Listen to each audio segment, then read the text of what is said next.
विवात्माओं, अवधि ज्ञान मार्गणा के अंतर्गत अब हम जघन्य अवधि ज्ञान के द्रव्य क्षेत्र काल भाव जो विषय है उनकी चर्चा कर रहे हैं, उनके प्रमाण की चर्चा कर रहे हैं। कल हमने चर्चा शुरुआत की है कि जघन्य अवधि ज्ञान कितने द्रव्य को जानता है। चर्चा क्या शुरुआत हुई है? जघन्य अवधि ज्ञान। अभी यहां पर देशावधि, सर्वावधि, परमावधि किसकी चर्चा होगी? जो जघन्य अवधि ज्ञान है। तो जघन्य में सबसे जघन्य कौन है? देशावधि है। और देशावधि में भी जघन्य कौन है? जघन्य देशावधि है। तो उसकी चर्चा इनडायरेक्टली हो रही है, किंतु कहते वक्त यहां पर आचार्य भगवान कह रहे हैं कि ये जघन्य अवधि ज्ञान के विषय के प्रमाण है। सबसे पहले द्रव्य का। अब हमारे पास कल कुछ प्रश्न ऐसे आ गए, भैया क्षेत्र तो समझ में आता है, काल भी समझ में आता है, पर द्रव्य और भाव जो है वो समझ में नहीं आ रहा है। कि द्रव्य का प्रमाण जानते मतलब क्या जानते हैं? भाई बातें समझ में आ रही सबको? क्या आपके भी मन में यही दुविधा है कि द्रव्य का प्रमाण और भाव का प्रमाण मतलब क्या है? क्या क्लियर है? हा? अरे कुछ तो बोलो, आया था। द्रव्य का प्रमाण मतलब समझ में आता है कि किस चीज का प्रमाण, और भाव का प्रमाण नहीं आता है। तो फिर आपने पूछा ही नहीं। भला हो उन दो जीवों का जिन्होंने कल हमारे पास जिज्ञासा भेजी। जानना चाहेंगे ना? अगर नहीं जानेंगे तो समझेगा कैसे? अब तक तो क्षेत्र और काल सबको मालूम है। इतना योजन तक जानते हैं, उतना योजन तक जानते, क्षेत्र हो गया। इतने भव तक का जानते हैं, इतने वर्षों तक का जानते हैं, काल की बात हो गई। पर द्रव्य और भाव क्या है? चलो एक उदाहरण लेते हैं द्रव्य के बारे में। सबसे पहले ध्यान से सुनना इसको, और पूरी जिंदगी भर याद रखना है। जिंदगी कौन सी? जो आज से शुरू हो रही है और मोक्ष जाने तक की है। ठीक है ना? क्योंकि ये श्रुतिज्ञान का ही विषय है। आप बहुत सारे लोगों के चश्मे तो लगे ही है, आधे से ज्यादा तो यहाँ पर चश्मे बराबर जिनके मैं तो देख रहा हूं कि जितने वीडियो खुले हैं 90% की चश्मे तो लगे लगे, हमारा भी लगा हुआ है ना? चश्मा क्यों लगा भाई? प्रश्नों के उत्तर फटाफट देने हैं। अभी आपके बारे में पूछा जा रहा है, दूसरे के बारे में नहीं। चश्मा क्यों लगा? दीपा दीदी को क्यों लगा हमें मालूम है, तो हम उनको नहीं पूछेंगे। चश्मा क्यों लगा? कौन बताएगा? चलो फटाफट। त्रिशला शाह दीदी अनम्यूट किया है, आपके भी तो चश्मा है। किसके लिए लगा दीदी? अच्छी तरह दिखने के लिए। अच्छी तरह देख नहीं पा रहे थे। क्या नहीं देख पा रहे थे? इस चर्चा में उत्तर छिपे हुए हैं। क्या नहीं देख पा रहे थे? आदमी तो दिख रहा था सामने, दिख रहा था। खाना खाते वक्त अगर फल खा रहे तो ये सेब है, ये केला है, ये तो समझ में आ रहा था। हाँ भाई, ये भी समझ में आ रहा था। क्या रोटी को चावल, चावल को रोटी समझ रहे थे? इतना नहीं। नहीं था। अरे इतना भी तो नहीं था भाई। तो दिखने बारीक का मतलब क्या नहीं दिख रहा था? बारीक। हाँ बारीक। ज्यादातर हमारी सबकी समस्या ये थी कि हम न्यूज़पेपर नहीं पढ़ पा रहे हैं, ग्रंथ को नहीं पढ़ पा रहे, मतलब छोटा अक्षर पढ़ने को नहीं आ रहा है। आया ना? हाँ। मतलब हमारी समस्या ये थी कि हम कितना छोटा पढ़ पाए, कितना छोटा देख पाए। अब पढ़ने की बात हो गई, वैसे ही हो गया। अगर आप चावल को शोधन करने बैठ गए, मराठी में बोलते निवडना, हाँ। है ना? चावल शोधन करने के लिए बैठे तो उसके छोटे छोटे जीव नहीं दिख रहे हैं, छोटे पत्थर नहीं समझ में आ रहे हैं। मतलब हमारी प्रॉब्लम ये हो गई कि हम छोटी चीजों को देख नहीं पाए। चलो, चश्मा लगाने के बाद, चश्मा लगाने के लिए डॉक्टर के पास तो गए। हाँ गए। तो डॉक्टर ने सबसे पहले क्या किया? कुर्सी पर बिठा दिया और सामने एक बोर्ड था कि नहीं था? उसके अंदर लाइट लगा दी और बोले पढ़ो। दो टाइप के थे, एक में अक्षर लिखे थे और दूसरे में बिंदु थे, वो गिनना था उनको। तो बिंदु वाली बात तो छोड़ दो, क्योंकि हमारे सब पढ़े लिखे हैं, सब स्वाध्यायी। तो क्या हुआ? पढ़ने के लिए बताया तो पहली एक लाइन, एक अक्षर था, वो तो बढ़िया से बढ़िया। दूसरी लाइन, तीसरी लाइन, चौथी लाइन, 5 लाइन तक तो फराफर फराफर फराफर पढ़ते गए। उसके नीचे थोड़ा सा छठी लाइन में थोड़ा, हाँ, अंदाजे से पढ़ लिया। और सातवीं बोला, और देखो निशा दीदी ने अब लगा दिया, सातवीं क्यों निशा दीदी, सातवीं लाइन में डॉक्टर नहीं दिख रहा है, कुछ तो है, इतना ही समझ में आ रहा है, पढ़ नहीं पा रहा है। फिर डॉक्टर ने क्या किया, उसका एक बिना कांच वाला चश्मे जैसा एक यूनिट लगा दिया, उसके अंदर दो लेंस डाल दी, ये है क्या, वो है क्या, वो है क्या, क्या हो रहा था उन लेंस से, उन लेंस से हम और भी छोटा और भी छोटा और भी छोटा देख पा रहे थे, देख पा रहे थे, देख पा रहे थे, बिल्कुल। तो चश्मे से क्या हो गया, हमारी छोटी चीजों को देखने की मर्यादा बढ़ गई। फिर भी कितना भी चश्मा लगा दिया जाए, कितना भी चश्मा लगा दिया जाए, वहां पर तो बोर्ड पर सब कुछ पढ़ लिया, वापस आने के बाद चश्मा भी बन गया, और चश्मा आने के बाद 2-4 दिन चले गए, 8 दिन चले गए, महीना 1.5 महीना चल गया, और उसके बाद में क्या हो गया, घर के एक सदस्य ने बोला, अरे मुझे ठीक से नहीं दिख रहा है, जरा इस पर क्या लिखा है पढ़ो। किस पर, एक दवाई की शीशी थी, दवाई की शीशी थी, और उसके अंदर पढ़ना था, उसके इंग्रेडिएंट्स क्या है, एक्सपायरी कब की है, अरे घर में रख करके बहुत दिन हो गए, इसकी एक्सपायरी क्यों नहीं जा दीदी, एक्सपायरी पढ़ दी है, अरे फिर ऐसा ऐसा करके, फिर थोड़ा सा लाइट बढ़ा करके, फिर बाहर जा करके, खुले में जा करके, जहां पर लाइट ज्यादा थी वहां पढ़ने का प्रयास किया, फिर भी नहीं पढ़ने को आ रहा है। मतलब क्या हुआ भाई, अब मनोरंजन वाली बात छोड़ दो, अवधि ज्ञान पर आ जाओ। क्या हुआ, इसका अर्थ यह है कि हम कितना छोटा पढ़ सकते हैं, कितना छोटा देख सकते हैं, किससे, आंखों से, आंखों से मतलब ये मति ज्ञान वाली बात हो गई, सारी की सारी मति ज्ञान वाली बात हो गई। ऐसे ही अवधि दर्शन से, अवधि ज्ञान से देखा जाता है, जाना जाता है। क्या, कितना छोटा देख सकते हो, और वहां पर अवधि ज्ञान से जो देखना है वो आंखों से देखना है क्या, नहीं, वो अवधि दर्शन से देखना है, पूरे सर्वांग से देखना है, आत्म प्रदेशों से देखना है, जैसे टेलीविजन के ऊपर दिखता है वैसा बिल्कुल आंखों के सामने पूरा पट आना चाहिए। मैंने अवधि ज्ञान लगाया, और अवधि ज्ञान लगाते मुझे बड़ी बड़ी चीजें तो दिख रही थी, किंतु छोटी छोटी छोटी चीजें देखने में एक मर्यादा आ गई, इससे नीचे इससे छोटा नहीं देख सकता अवधि ज्ञान से। ये मेरे अवधि ज्ञानावरण कर्म का द्रव्य की अपेक्षा क्षयोपशम है। फिर अरविंद जी को पूछा गया, अरविंद जी आपको अवधि ज्ञान से कितना दिख रहा है, क्या ये दिख रहा है, बोले नहीं भैया इससे भी छोटा देख पा रहा हूं मैं। इसका मतलब क्या हो गया, अरविंद जी के अवधि ज्ञानावरण कर्म का क्षयोपशम मुझसे अच्छा है, किसके बारे में, द्रव्य के बारे में।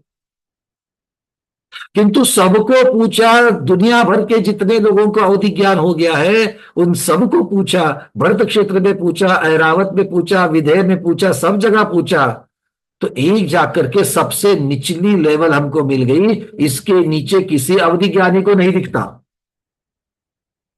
इसके नीचे किसकी अवधि ज्ञानी को दिखता, कौन से अवधि ज्ञानी को, देशावधि अवधि ज्ञानी को। हमने महाराज जी को थोड़ी पूछा था, हमने किसको पूछा था, जिनको देशावधि हुआ है उनको पूछा था, भैया कम से कम कितना दिख रहा है। जघन्य देशावधि जिनको हुई है उनको पूछ रहे थे। बातें समझ में आ गई, द्रव्य का अर्थ क्या हो गया, कितना सूक्ष्म देख सकते हो, जान सकते हो। देखकर करना क्या है, जानना ही तो है, तो देखने का काम अवधि दर्शन करेगा, जानने का काम अवधि ज्ञान करेगा। समझ में आ गई भाई, ये द्रव्य का प्रमाण हो गया। रजनी दीदी क्लियर है, नहीं तो 2 मिनट के बाद में फिर हाथ ऊपर करके वही पूछोगे। समझ में आ गई बात, क्लियर है, बहुत बढ़िया। तो द्रव्य में क्या जानेंगे, कितना सूक्ष्म जान सकते हो, मटेरियल कितना सूक्ष्म जान सकते हो। अब कौन सा मटेरियल जानना है यहां पर, रूपी द्रव्य को जानना है। किसको जानना है, रूपी द्रव्य को। अब रूपी द्रव्य में शरीर आएगा कि नहीं आएगा, शरीर भी आएगा, और इसीलिए आचार्य भगवान ने शरीर की अपेक्षा से वर्णन करते हुए कहा औदारिक शरीर, वो भी कैसा? संचित किया हुआ। अब कल हम लोग ज्यादा डिटेलिंग में नहीं गए थे, अब डिटेलिंग में जा रहे हैं। वो भी कैसा? मध्यम योग से अर्जित। अर्जित का अर्थ क्या होता है? अर्जित का होता है अर्थ संचित। तो संचय जो करते हैं वो एक समय में करते हैं या over a period of time करते हैं, कुछ समय तक करते हैं? संचय कब करते हैं? बोलो। आपने जो कमाया हुआ धन है वो एक बार में कमाया हुआ है या दिन ब दिन दिन ब दिन दिन ब दिन संचय करते करते यहां तक आए हैं? बिल्कुल संचय करता मतलब बहुत देर तक कमाना। वैसे ही ये औदारिक शरीर हम लोग कब से अर्जित कर रहे हैं, कब से संचय कर रहे हैं? कब से संचय कर रहे हैं? जब से इस भव को पाया है। और पर्याप्ति क्या? अपर्याप्त अवस्था में आहार वर्गना लेना शुरू कर दिया है, तब से ले रहे हैं। प्रति समय ले भी रहे हैं, अगले समय खर्च भी कर रहे हैं। प्रति समय ले भी रहे हैं, अगले समय खर्च भी कर रहे हैं। कभी कभी ज्यादा खर्चा हो जाता है। क्यों? गुस्सा आ गया, भाग दौड़ करी, स्ट्रेस आ गया, टेंशन आ गया, ब्लड प्रेशर बढ़ गया, पसीना आ गया, नहाया, रगड़ रगड़ करके शरीर को नहाया। ये सब में क्या होगा? खर्चा होगा कि नहीं होगा? तो हर रोज का खर्चा अलग अलग है कि नहीं है? वर्ष भर जिस प्रकार से स्नान करते हो और दिवाली के दिनों में सुबह अर्ली मॉर्निंग उठ करके जिस प्रकार से घिस घिस करके उटी आदि लगा करके स्नान करते हो, रगड़ रगड़ करके स्नान करते हो, फर्क होता है कि नहीं होता है? तो हर रोज हमारे शरीर की जो नौकर्म वर्गना जो निकल जाएगी और दिवाली के नहाने में निकल जाएगी, फर्क है कि नहीं है? हर रोज कितना गुस्सा करते हो? चलो जितना भी करते हो, हर रोज उतना ही करते हो क्या? नहीं करते हैं। स्ट्रेस उतना ही लेते हो क्या हर रोज? कम ज्यादा लेते हो। ब्लड प्रेशर हर रोज उतना ही बढ़ता है क्या? नहीं। कब बढ़ता है? बढ़ने के कारण अलग अलग है। कहने का मतलब है कि खर्चा अलग अलग है। तो हर रोज कमाना खर्च करना, कमाना खर्च करना, कमाना खर्च करना, कमाना खर्च करना, इसका संचय कैसे किया? मध्यम योग से किया। क्यों? जैसे खर्चे कम ज्यादा होते हैं वैसे कमाना भी तो कम ज्यादा होता है, हाँ या ना? किसके कमाने की बात चल रही है? ये औदारिक वर्गना कमाने की बात चल रही है। प्रति समय जो समय प्रबंध में जो नो कर्म आ रहा है वो कम ज्यादा आता है कि नहीं आता है? अरे आता है। क्यों? योग कम ज्यादा है। जघन्य योग से कम वर्गना आएगी, उत्कृष्ट योग से ज्यादा वर्गना आएगी, और मध्यम योग से मध्यम आएगी कि एवरेज आएगी।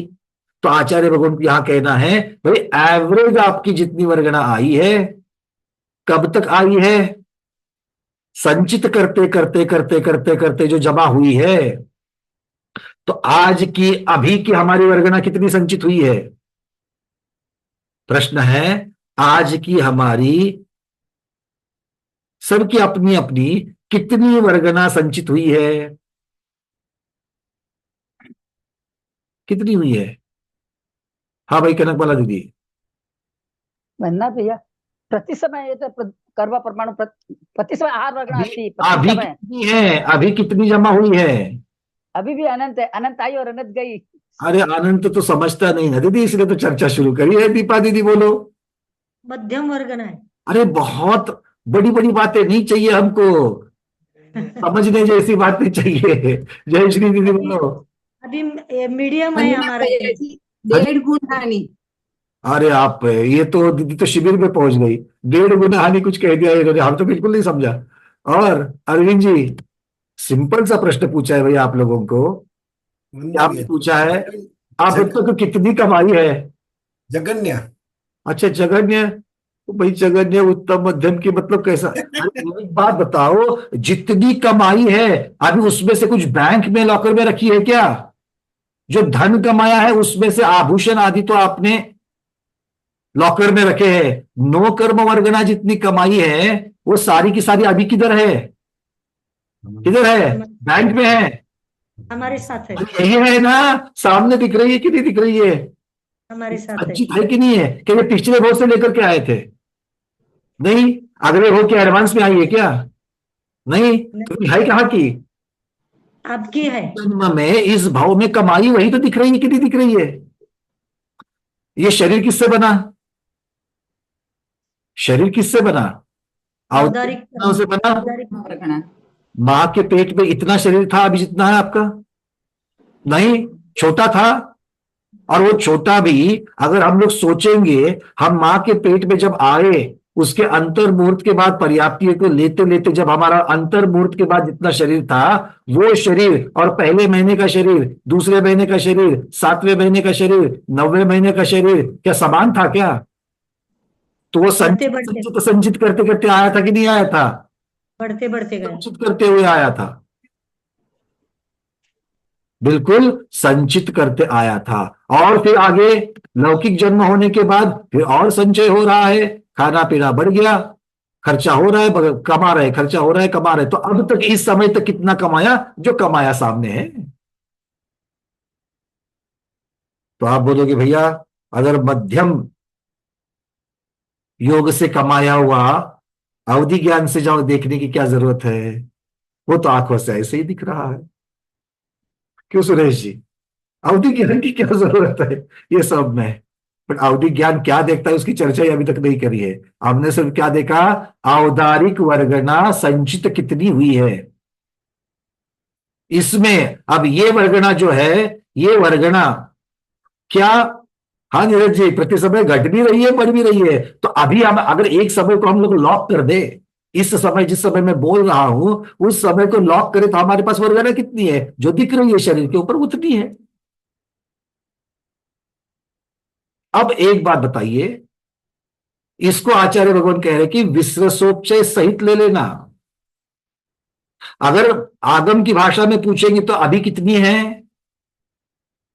अभी कितनी है? एक समय प्रबद्ध को 1.5 गुना हानि से गुना करो, उतनी है। संचित कितनी हुई है? औदारिक वर्गना कितनी संचित हुई है?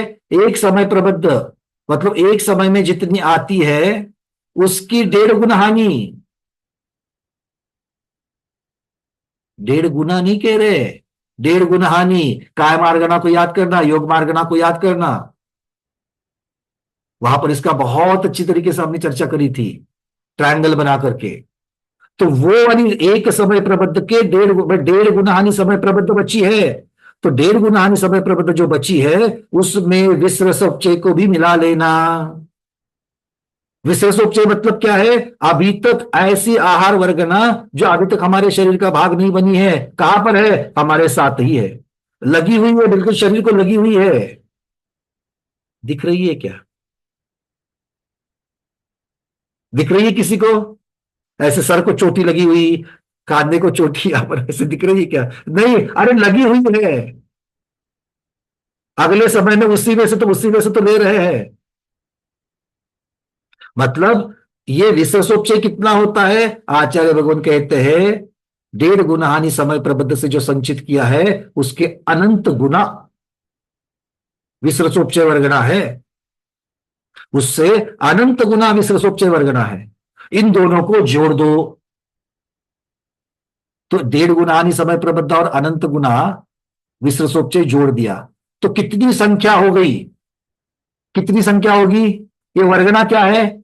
आहार वर्गना है। आहार वर्गना के मतलब आहार वर्गना किसे कहेंगे? परमाणुओं के स्कंद को, परमाणुओं के गुच्छे को कहेंगे, परमाणु के समूह को कहेंगे। तो अब पूछा जा रहा है ये दोनों को जो आपने जोड़ लिया, औदारिक शरीर का संचित 1.5 गुना हानि समय प्रबद्ध और उसका विशेषोपचय जो अनंत गुना होता है, उसको जोड़ने के ऊपर जो वर्गना बन गई उस वर्गना में परमाणु कितने हैं?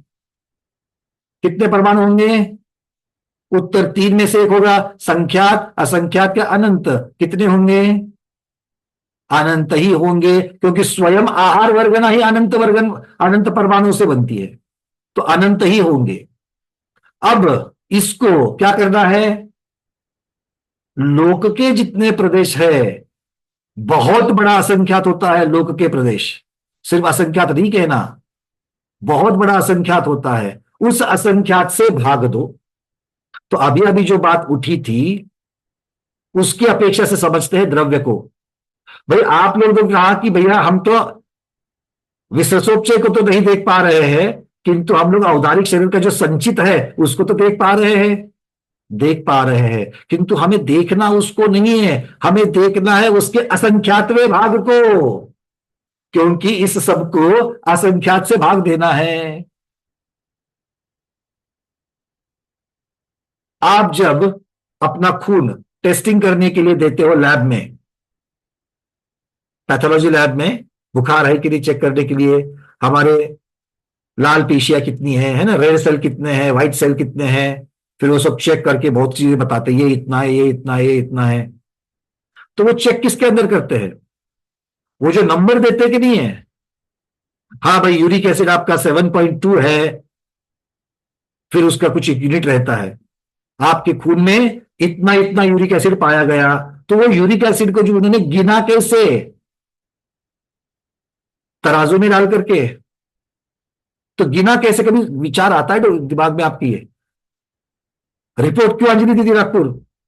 रिपोर्ट जब देखते हो उसमें बहुत सारी संख्याएं पैरामीटर की लिखी हुई है और उसका यूनिट भी दिया गया है, इतना इतना ग्राम है, इतना इतना मिलीलीटर है, इतना इतना ये है। तो ये गिनने के लिए उन्होंने पहले माइक्रोस्कोप या फिर जो भी मशीनरी है उसके अंदर से तो देखा होगा, और फिर उससे गिना है। और गिनती क्या 1 2 3 4 हाथ से नहीं करी, कंप्यूटर ने कर दी। पर वो जो गिनती की है वो हमारे इस संचित भाग का कितना भाग है? संख्यात्वा है क्या असंख्यात्वा है? क्या लगता है शोभा अजमेरा दीदी?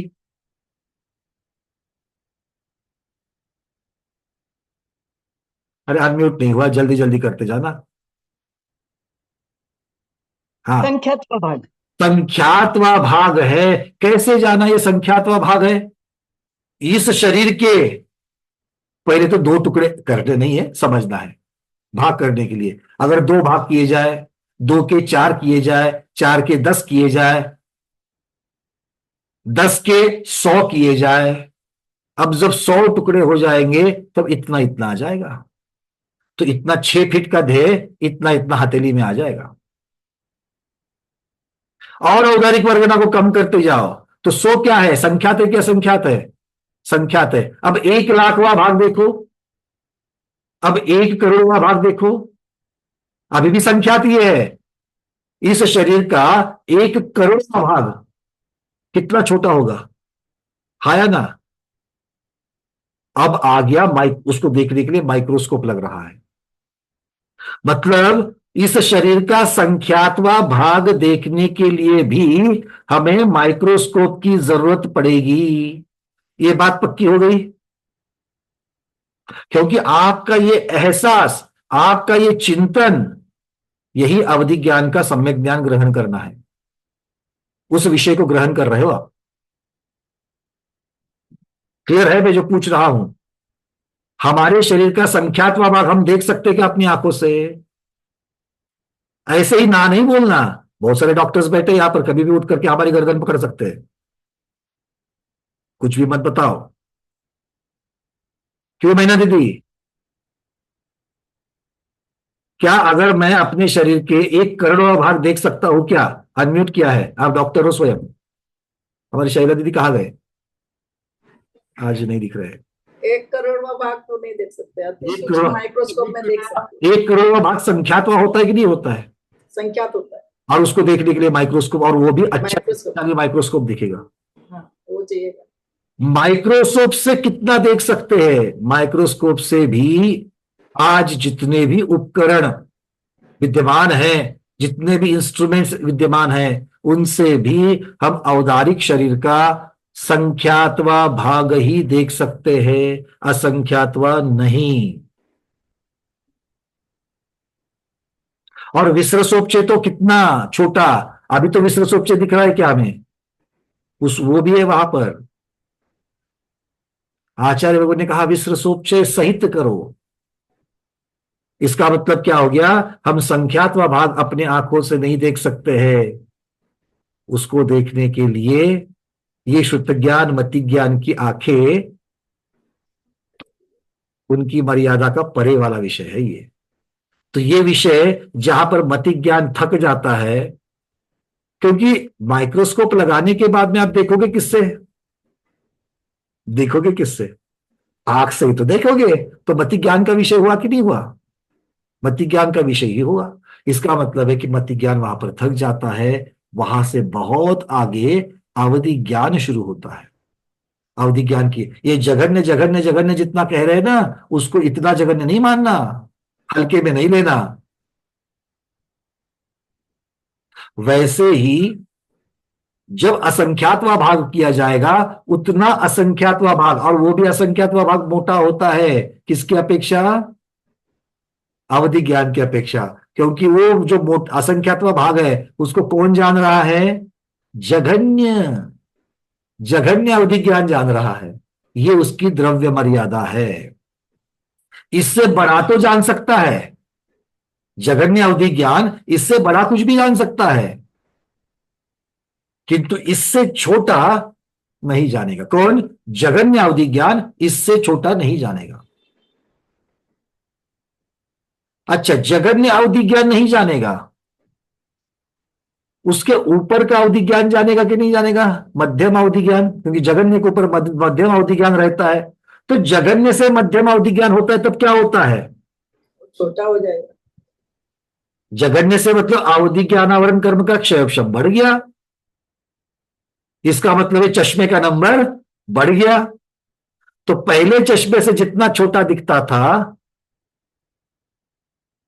उससे भी अगर थोड़ा सा नंबर बढ़ जाए तो और बारीक जो है, सूक्ष्म है, वो दिखेगा कि नहीं दिखेगा। बस अवधि ज्ञानावरण कर्म का क्षय बढ़ना, इसका अर्थ है बड़ा वाला नंबर का चश्मा लगना। या फिर यूं कहिए, माइक्रोस्कोप की लेंस बड़ी हो जाना, लेंस की पावर बढ़ना। माइक्रोस्कोप के लेंस की पावर बढ़ेगी तो और सूक्ष्म देख सकेंगे कि नहीं देख सकेंगे। हाँ, फिर मध्यम देशावधि से देखने के लिए एक लिमिट आ जाएगी।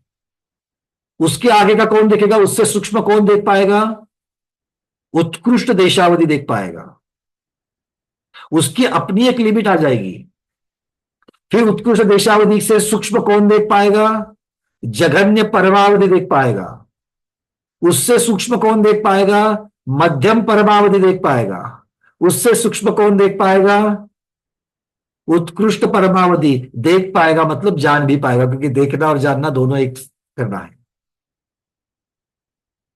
और उससे भी सूक्ष्म अब कहां तक पहुंचे भाई, परमाणु तक पहुंच गए।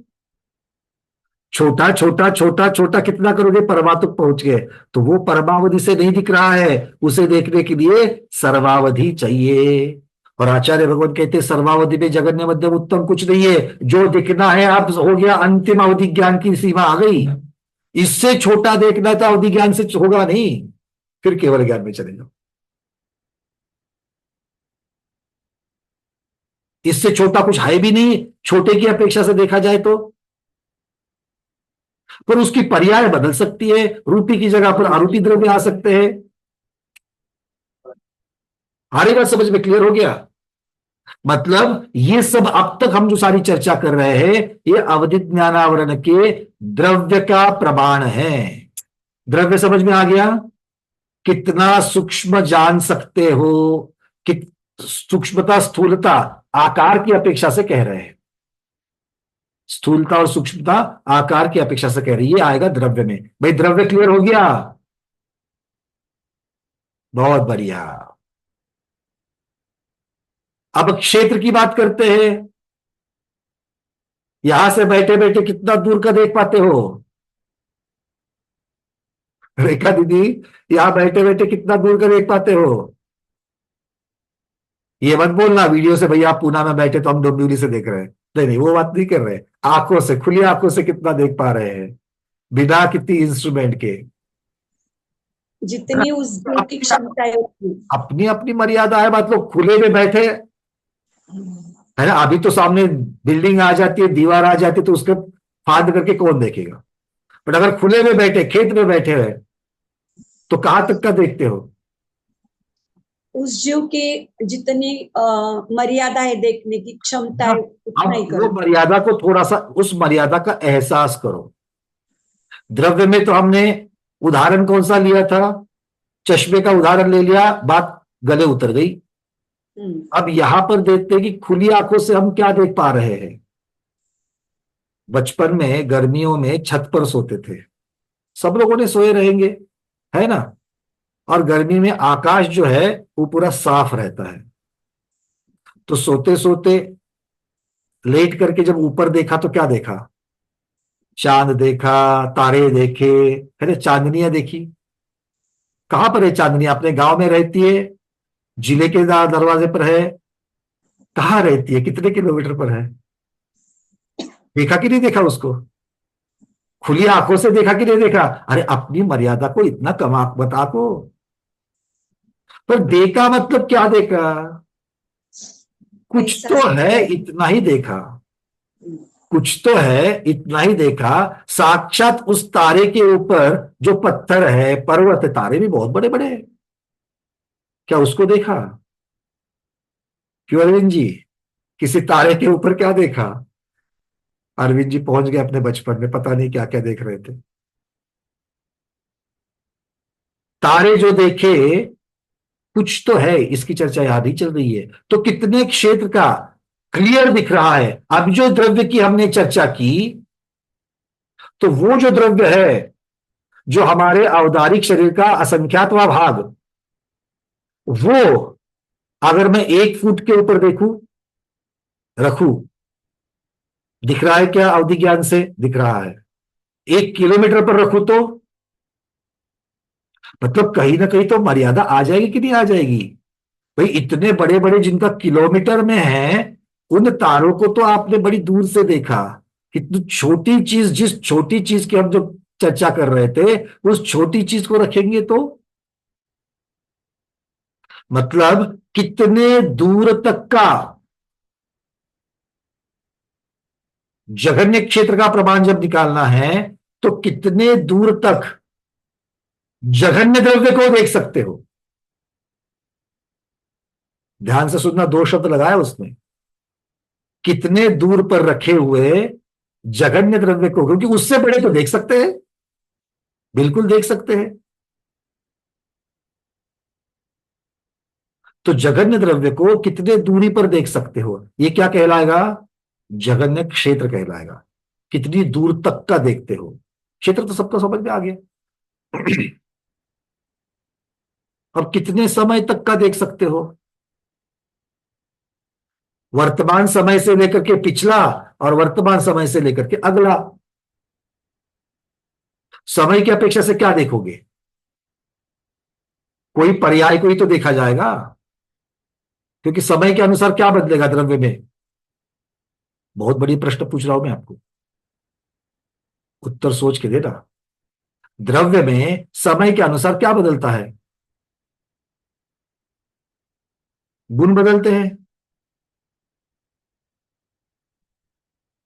गुण नहीं बदलते।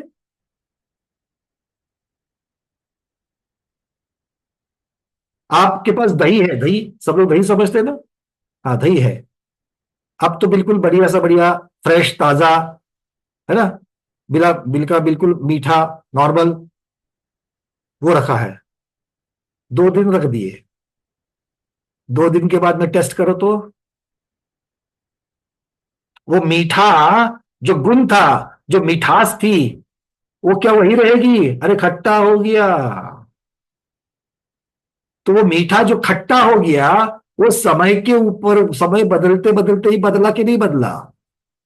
तो समय ने क्या परिवर्तन किया? समय में गुणों में जो बदलाव आ गया, उन बदलाव को ही हमने कहा पर्याय बदल गई। हाँ देखिए यहां पर जैन साहब कह रहे गुणों की पर्याय। तो गुणों में जो बदलाव आ गया, उसी को तो हमने पर्याय कहा। तो वो जो पर्याय है, ये समय से संबंधित है कि नहीं है? अब अगर मान लो मैंने 5 मिनट तक, भविष्य में 5 मिनट तक देखने का अगर मेरा अवधि ज्ञान की क्षमता है काल की अपेक्षा, तो मुझे वो खट्टापन दिखाई देगा क्या? अभी जो दही है वो 5 मिनट के बाद खट्टा होने वाला है क्या? नहीं। और मेरी क्षमता कितनी है देखने की? अगला 5 मिनट देखने की क्षमता है मेरे पास। तो मुझे वो खट्टी पर्याय दिखेगी क्या? नहीं। पर अगर मैं 2 दिन का अगर देखने की मेरी अवधि ज्ञान की अगर काल की प्रमाण मुझे मिल जाता है, मेरी शक्ति हो जाती कि 2 दिन आगे तक का देख सकेंगे, तब मैं उस खट्टी पर्याय को देख पाओगे नहीं। और अगर 1 महीना आगे तक के देखने की अगर मुझे हो जाए तो फिर तो पता नहीं उसमें जो खराब आ जाएगा उसके ऊपर जीव पनपने लगेंगे, वो भी पर्याय देख पाऊंगा, हाँ या ना? मतलब जितना समय ज्यादा भूतकाल का और भविष्यकाल का जानोगे, उतनी ज्यादा ज्यादा पर्यायों को समझ पाएंगे। ठीक है, क्लियर आ गई बात? द्रव्य की बात हुई, क्षेत्र की बात हुई, काल की बात हुई। अब आता है भाव। भाव मतलब क्या? देखो, आप जो पहले उदाहरण में आई स्पेशलिस्ट के पास गए थे अपनी आंखों को चेक करने के लिए, और जो आप बोल रहे थे मुझे ये पढ़ नहीं पा रहा हूं, हाँ चश्मा लगाने के बाद ये पढ़ पा रहा हूं, ये पढ़ करके करना क्या था आपको? देख करके करना क्या था आपको? सोचो, बताओ। जो आप कर नहीं पा रहे थे अब कर पाओगे। पहले पढ़ नहीं पा रहे थे अब पढ़ पाओगे। पढ़ करके क्या करना है? क्या करते हो पढ़ने के बाद? या फिर जो चावल गेहूं शोधन नहीं कर पा रहे थे, अब वो शोधन कर पा रहे हैं। तो ये करने से क्या हुआ? ये करने से मुझे उन अक्षरों को जो मैं पढ़ नहीं पाता था, उन अक्षरों को मैं पढ़ पा रहा हूं। जैसे दवा की शीशी के ऊपर जो एक्सपायरी डेट लिखी हुई थी, अब मैं एक्सपायरी डेट पढ़ पा रहा हूं। तो पढ़ने से क्या हुआ? मेरे ज्ञान में बढ़ोतरी हुई। ज्ञान में बढ़ोतरी किस अपेक्षा से हुई? कि मुझे उस दवाई की एक्सपायरी पता चल गई।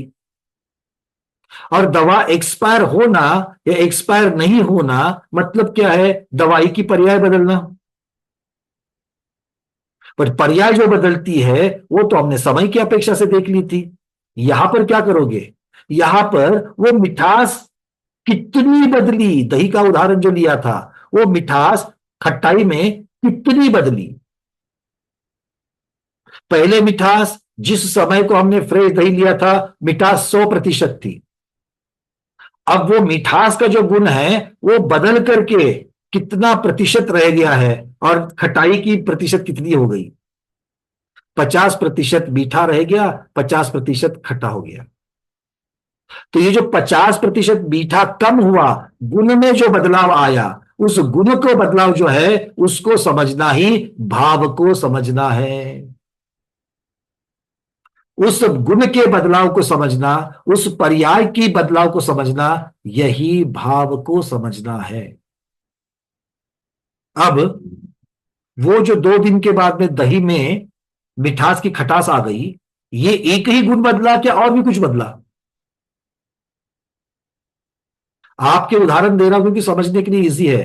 मैं शास्त्रों के उदाहरण दे सकता हूं। क्या उदाहरण दे सकते हो शास्त्रज्ञ का? किसी को प्लूटोनियम मिल गया, अब वो प्लूटोनियम के गुणधर्म देख रहा है। प्लूटोनियम जानते कि नहीं जानते हैं? सब लोग नहीं जानते, इसलिए मैं प्लूटोनियम की बात नहीं कर रहा था। इसलिए दही ही ठीक है, हमारे लिए दही ही ठीक है। भाई दही, दही में मिठास की बदलाव आ गई, एक ही गुण बदलाव हो गया, इतना ही समझ पाया क्या आप लोगों ने? हाँ दीपा दीदी, और क्या देखा और क्या समझा? वो पीला पीला पड़ने लगा। बहुत सुंदर, उसका वर्ण बदल गया, उसका वर्ण बदल गया। जो सफेदी थी अब थोड़ी सी पीली पीली हो गई। तो वो भी गुण बदला कि नहीं बदला? मिठास म्हणजे टेस्ट आहे. मैंने अपने अवधि ज्ञान से सिर्फ एक गुण मिठास का खटास हो गई, ये एक गुण बदला यही जाना, किंतु दीपा दीदी ने 2 गुण बदलते हुए देखे, एक मिठास और दूसरा वर्ण। अब विजया लक्ष्मी दीदी क्या देख रही हो? विजया लक्ष्मी दीदी, आपने कितने गुणों को बदलते हुए देखा? स्मेल भी अलग आता है। भी अलग आ गई, बहुत सुंदर। तो विजया लक्ष्मी दीदी ने 3 गुणों को बदलते देखा। अब बताओ, हम तीनों ने जो अवधि ज्ञान से जाना, उनमें किसका अवधि ज्ञान बेस्ट है? मैंने एक ही गुण को बदलते हुए जाना, दीपा दीदी ने 2 गुणों को बदलते हुए जाना, विजया लक्ष्मी दीदी ने 3 गुणों को बदलते हुए जाना। तो किसका अवधि ज्ञान बेस्ट है इसमें? हाँ निशा दीदी, किसका है? विजय लक्ष्मी दीदी का विजया अधिक लक्ष्मी है। दीदी का है, क्योंकि उन्होंने ज्यादा गुणों को बदलते हुए जाना। ये गुणों में जो बदलाव है, यही भाव है। ये गुणों में जो बदलाव है वही भाव है। किंतु हमने गुणों के जो बदलाव है, वो कितने प्रकार के गुणों में बदलाव हुआ, ये एक प्रमाण हो गया जानने के लिए। और दूसरा, गुणों में, एक गुण में कितने प्रतिशत बदलाव हुआ, ये जानने की क्षमता। हाँ, आचार्य भगवान जुड़ चुके हैं शायद, 1 मिनट। हाँ आचार्य श्री, क्षमा चाहता हूं, आपकी तरफ ध्यान नहीं गया गुरुदेव। नमोस्तु भगवान, नमोस्तु नमोस्तु नमोस्तु। सब लोगों के लिए दर्शन। और मैं पहले स्पॉटलाइट पोस्टिंग भी दे रहा हूं। जय हो ज्ञान योगी आचार्य भगवत श्री विद्यानंद जी महाराज की जय। जी पंकज जी आशीर्वाद। पंकज जी, एक वर्ण, एक गुण में परिवर्तन हुआ तो चारों गुण में परिवर्तन होता है। स्पर्श में भी परिवर्तन हुआ, समझना।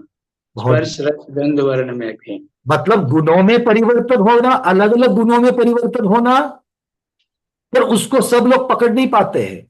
पकड़ने, क्योंकि एक तो है कि गुणों में परिवर्तन होता है। आचार्य जी कह रहे एक गुण में परिवर्तन हुआ तो चारों में होता है।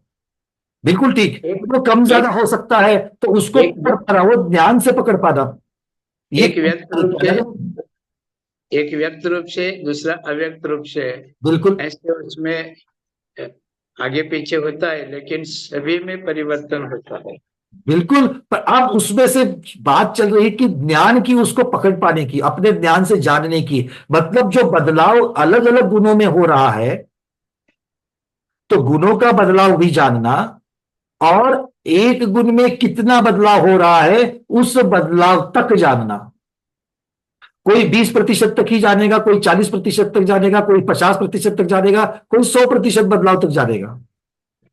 मतलब उस गुण के जो अविभाग प्रतिच्छेद है, एक एक गुण के जो अविभाग प्रतिच्छेद है, वो कितने कितने अविभाग प्रतिच्छेद को जानते हो और कितने गुणों के बदलाव को जानते हो, ये सारा प्रमाण भाव की अपेक्षा से आएगा। पंकज जी, मुझे एक जिज्ञासा है। हाँ चर्षि, ये जो पुद्गल है जिसकी अपन चर्चा करें अवधि ज्ञान के परिप्रेक्ष्य में, जो पुद्गल अपने जाति का नहीं है, अपने द्रव्य का नहीं, अपने गुण का भी नहीं है, और अपने माने आत्मा के पर्याय में भी उसका कोई अवकाश नहीं है, तो ऐसे पर द्रव्य को, पर गुण को, पर पर्याय को जानने का क्या मकसद है? जीव क्या इसको जान करके भी क्या अपना लेने वाला है और क्या छोड़ने वाला है? जिस जिस बेटी, जिस लड़की से अपने को शादी ही नहीं करना है, उसको देखने तो कोई जाएगा नहीं, देखने तो वही जाएगा जिसको शादी करना है। तो जिस पुद्गल द्रव्य को हम अपना नहीं सकते, उसको ब्याह नहीं कर सकते हैं, तो उसे जान करके भी क्या जीव को मिलने वाला है? बड़ा सुंदर प्रश्न आचार्य श्री आपका। देखिए, लेना क्या है ये जितना जानना महत्वपूर्ण है, उतना ही छोड़ना क्या है या नहीं लेना क्या है ये भी जानना उतना ही महत्वपूर्ण है। जब हम, अभी भी हम लोग शुद्ध अवस्था में नहीं है, हम संसारी अवस्था में है, तो संसारी अवस्था से शुद्ध अवस्था में बन जाने तक हमें क्या लेना है और क्या नहीं लेना है। जैसे एक दीदी है, रोटी पका रही है, तो रोटी पकाते वक्त गैस कौन सी अवस्था में ऑन है और कौन सी अवस्था में बंद है, कौन सी अवस्था में, क्योंकि रोटी पकाने के लिए गैस का चालू होना यह आवश्यक है उष्णता की अपेक्षा। मतलब बटन का कौन सा पोजीशन ये फ्लेम को, बर्नर को, गैस को ऑन रखता है, ये हमारे लिए महत्वपूर्ण है, क्योंकि वो उस पोजीशन में होगा तभी तो वहां पर अग्नि होगी, और अग्नि होगी तभी तो रोटी पकेगी। किंतु उस गृहिणी को यह भी जानना जरूरी है कि ये जब अगर नीचे है तब ये ऑफ कंडीशन में है, फ्लेम ऑफ होगी और इसमें रोटी नहीं बनेगी। तो इसीलिए जैसे रोटी बनने के लिए क्या आवश्यक है ये जानना जरूरी है, वैसे ही प्रतिकूल परिस्थितियां और जो चीजें नहीं चाहिए ये भी हमें जानना, क्योंकि हमें छोड़ना क्या है। जैसे राग द्वेष को मैं क्यों जानूं, राग द्वेष मेरी है ही नहीं है, या मेरी नहीं है, ये तो निश्चय से हो गया, किंतु अभी तक मैं मेरे शुद्ध स्वभाव को प्राप्त नहीं किया हूं, मुझ में बहुत सारी त्रुटियां हैं, मुझ में बहुत सारे दोष है। उन दोषों को जब तक मैं ही जानूंगा, और दोष क्या है, दोष पर है, दोष स्व नहीं है। जब तक मुझ में होने वाले पर को जब तक मैं नहीं जानूंगा, तब तक मुझसे किसको अलग करना है ये कैसे समझूंगा। और इसीलिए स्व को जानना जितना जरूरी है उतना ही पर को भी जानना जरूरी है। जी है। और एक बार हम लोग उस जानने के परे चले जावे, शुद्ध अवस्था तक पहुंच जाए, तब तो ये सारी बातें स्व और पर ये सिर्फ ज्ञान मात्र में रहेगी। वहां पर बुद्धिपूर्वक क्या लेना और क्या देना, क्या लेना क्या छोड़ना, ये सारे विकल्प ही खत्म हो जाएंगे, निर्विकल्प अवस्था में पहुंच जाएंगे। बस ज्ञान की अपेक्षा से ये भी द्रव्य है, ये भी द्रव्य है, इसको स्व की अपेक्षा, इसको पर की अपेक्षा, इतना ही, एक ज्ञान की अपेक्षा, ज्ञान अपेक्षा से ही उसको सिर्फ देखा जाएगा, उससे और कुछ नहीं देखा जाएगा।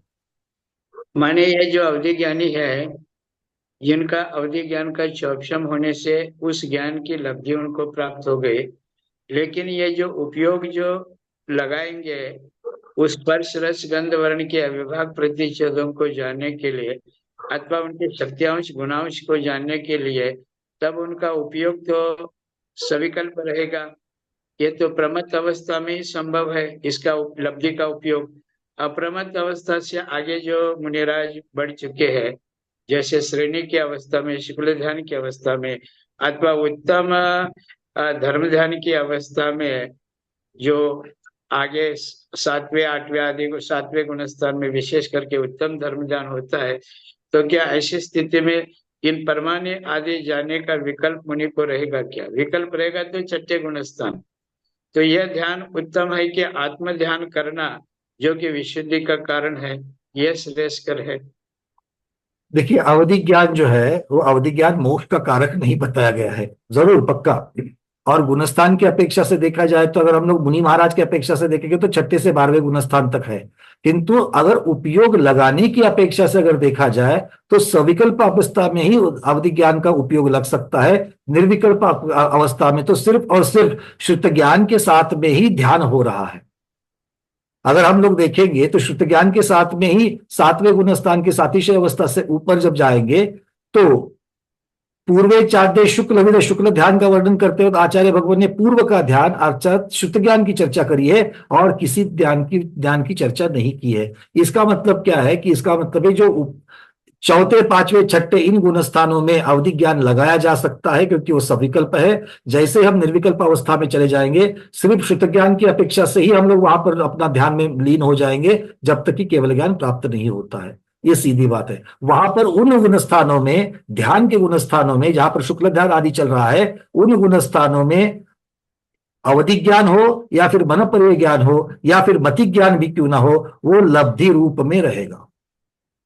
जी ठीक है। मुक्तता से लब्धि रूप में रहेगा, मतलब मेरे पास है तो सही, उसका उपयोग मैं अभी नहीं कर रहा हूं, ये बातें यहां पर हो जाएगी। जी ठीक।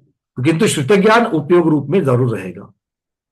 ये इसलिए शुक्ल चाद्य पूर्व वेद कहा। बिल्कुल, पूर्व वेद को ही शुक्ल ध्यान होता है कहा, अवधि ज्ञानी को शुक्ल ध्यान होता है ऐसा नहीं कहा। बिल्कुल ठीक, शुद्ध ज्ञान की अपेक्षा से। अब यहां पर आचार्य श्री की तो एक बात बिल्कुल है, अगर मुझे पर्सनली अगर चॉइस दी जाए कि भाई मति ज्ञान शुद्ध ज्ञान तो आपको है ही है, किंतु अगर चॉइस दी जाए कि आपको अवधि ज्ञान हो सकता है, तो क्या आप लेना चाहोगे? तो मैं कहूंगा जरूर लेना चाहूंगा, क्योंकि मेरे लिए अवधि ज्ञान इस मोबाइल के जैसा है। बिना मोबाइल के मैं रह सकता हूं, बिना मोबाइल के मेरा जीवन चल सकता है, किंतु मोबाइल अगर मुझे मिल जावे तो मेरे पास 2 उपलब्धि हो सकती है, मेरा जीवन सुधर भी सकता है और मेरा जीवन खराब भी हो सकता है, क्योंकि इसमें दोनों क्षमताएं हैं। किंतु इससे जीवन सुधर सकता है, उसकी क्वालिटी सुधर सकती है, इस प्रकार से मैं इसका उपयोग कर सकता हूं। कैसे? जैसे शुद्ध ज्ञान से बहुत सारी चीजें हैं जिनको आज मैं ग्रहण नहीं कर पा रहा हूं। जैसे मैं सिमंदर स्वामी का एक साक्षात सिमंदर स्वामी कैसे दिखते होंगे, इसका ध्यान आज मैं एक कुछ एजम्पशन के ऊपर एक कुछ आकृति बना करके मैं कर रहा हूं, किंतु अगर मैं उनके शरीर को, उनके समवसरण को साक्षात यहाँ पर बैठ करके अगर अवधि ज्ञान से जान सकता हूं, तो उस समवसरण के दर्शन करते हुए मेरे जो भाव हो जाएंगे, साक्षात मैं अपने आत्मा से जब उनका दर्शन कर पाऊंगा कि ये सिवंदर भगवान है, जय हो बहु, 8 भूमियां मुझे वहां दिख रही है, 12 सभाएं दिख रही है, गणधर भगवान दिख रहे हैं, मानस स्तंभ दिख रहे हैं। सोच करके देखिए, अगर अपने आंखों से जैसे देखते हैं वैसे साक्षात आत्मा से देखने के बाद हमारे भाव कैसे होंगे, और क्या वो भाव अशुभ कर्म की निर्जरा के कारण, पुण्य के आश्रव के कारण नहीं होंगे? मतलब अवधि ज्ञान नहीं होता तो जितना मेरे पास धर्म ध्यान का कितना साधन है, वो साधन कितने हद तक वो बढ़ जाएगा। बहुत अगर मान लीजिए समेत चिकर जी की यात्रा करते करते, मैं ध्यान तो करता हूं समेत चिकर का, किंतु समेत चिकर जी की यात्रा करके मुझे 10, 12, 15 वर्ष हो गए, तो वो स्मृतियां जो है, वो स्मृतियां धूमिल होती है, धूसर होती है, और फिर उसके बलबूते हमारे ध्यान की शक्ति नहीं रखती है। जैसे मुझे याद, मैंने मुक्तागिरी की यात्रा 1985 में अंतिम बार की है, 1984 में शायद, उसके बाद में मुझे मुक्तागिरी की यात्रा नहीं हुई है। बड़े भाव होते हैं मुक्तागिरी के, बीच बीच में जब वीडियोज आते रहते हैं, उन वीडियो को देख करके कुछ स्मृतियां ताजी हो जाती है कि हाँ, ऐसे ऐसे भगवान की, पार्षद भगवान की प्रतिमा वहां पर है, या फिर अंतरिक्ष पार्षद भगवान की साक्षात मूर्ति के जब वीडियो आए, वो तो इतने बरसों के बाद में मिले। पर अगर मेरे पास अवधि ज्ञान होता तो मतलब हम अवधि ज्ञान का उपयोग अपने जीवन को, अपने मोक्ष मार्ग को छोटा करने में जरूर लगा सकते हैं, ये मेरा पर्सनल मानना है। जी जी, माने जो क्या है, ये एक तरह से इंडेक्स ऐसा है, ये हमारे लिए गाइड जैसा है अवधि ज्ञान। ये अपन यूं कह सकते हैं, जैसे कुछ अवधि ज्ञानी देव लोग तीसरे नरक तक जा करके नारकी जीवन को सम्यक दर्शन उत्पन्न करने में अपने अवधि ज्ञान का उपयोग करते हैं और सामने वाले का भला करते हैं, उन्हें सम्यक दर्शन भी उत्पन्न कराते हैं। लेकिन कुछ ऐसे अम्बरीश जाति के देव, जैसे असुर कुमार जाति के देव जैसे, तीसरे नरक में जाकर के परस्पर में भिड़ाने का काम करते, अपना कषाय निकालते हैं, माने यह अवधि ज्ञान का दुरुपयोग कहा जाएगा। कुछ ऐसे मुनिराज हो गए जो पुराणों में आता है, अवधि ज्ञानी मुनि लोग अन्य भव्य जीवन के लिए, जो निकट भव्य जीव है, उनको प्रतिबोधित करने के लिए भी तो अपने अवधि ज्ञान का उपयोग करके वहां तक पहुंच गए।